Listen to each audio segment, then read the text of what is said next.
মই কি কৰিছিলো তুমি একো নকৈ মোৰ পৰা আঁতৰি গৈছা যে?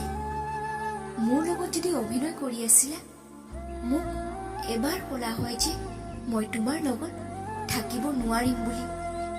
বিশ্বাস কৰা, মই নিজে আঁতৰি গলো হয়। প্ৰয়োজন শেষ বুলিয়ে মোক পাহৰি যাবা বুলি কেতিয়াও ভবা নাছিলো। কাৰণ তুমি বৰ ভাল অভিনয় কৰিব পাৰা। কি জানা, সমস্যা মোৰ এটাই, বেলেগৰ আগত কান্দিব নোৱাৰো আৰু নিজানত অকলে হাঁহিবও নোৱাৰো। মনত এটা প্ৰশ্নই আৱৰি আছে যে মই কি কৰিলো।